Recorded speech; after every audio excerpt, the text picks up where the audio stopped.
नमस्कार। स्वागत आपका हिंदी कथन में।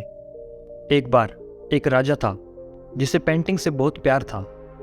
एक बार उसने घोषणा की कि जो कोई भी उसे एक ऐसी पेंटिंग बनाकर देगा जो शांति को दर्शाती हो तो वह उसे मुंह मांगा इनाम देगा। फैसले के दिन एक से बढ़कर एक चित्रकार इनाम जीतने के लालच में अपनी अपनी पेंटिंग लेकर राजा के महल पहुंचे। राजा ने एक एक करके सभी पेंटिंग्स देखी और उनमें से दो को अलग रखवा दिया। अब इन्हीं दोनों में से एक को इनाम के लिए चुना जाना था। पहली पेंटिंग एक अति सुंदर शांत झील की थी। उस झील का पानी इतना साफ था कि उसके अंदर की सतह तक नजर आ रही थी और उसके आसपास मौजूद हिमखंडों की छवि भी उस पर ऐसे उभर रही थी मानो कोई दर्पण रखा हो। ऊपर की ओर नीला आसमान था जिसमें रुई के गोलों के समान सफेद बादल तैर रहे थे। जो कोई भी इस पेंटिंग को देखता उसको यही लगता कि शांति को दर्शाने के लिए इससे अच्छी पेंटिंग हो ही नहीं सकती। दूसरी पेंटिंग में भी पहाड़ थे पर वे बिल्कुल रूखे, बेजान, वीरान थे और इन पहाड़ों के ऊपर घने गरजते बादल थे जिनमें बिजलियां चमक रही थी। घनघोर वर्षा हो रही थी।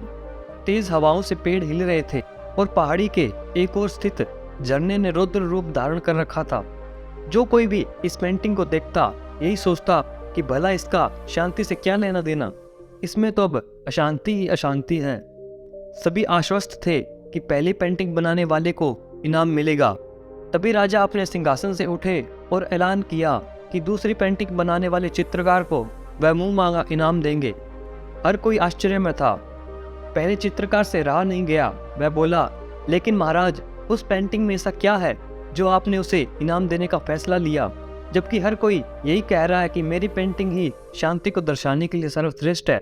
राजा ने चित्रकार से कहा, आओ मेरे साथ चलो। दूसरी पेंटिंग के समक्ष पहुंचकर राजा बोले, झरने के बाईं ओर हवा से एक तरह झुके इस वृक्ष को देखो। देखो इसकी डाली पर बने इस घोंसले को।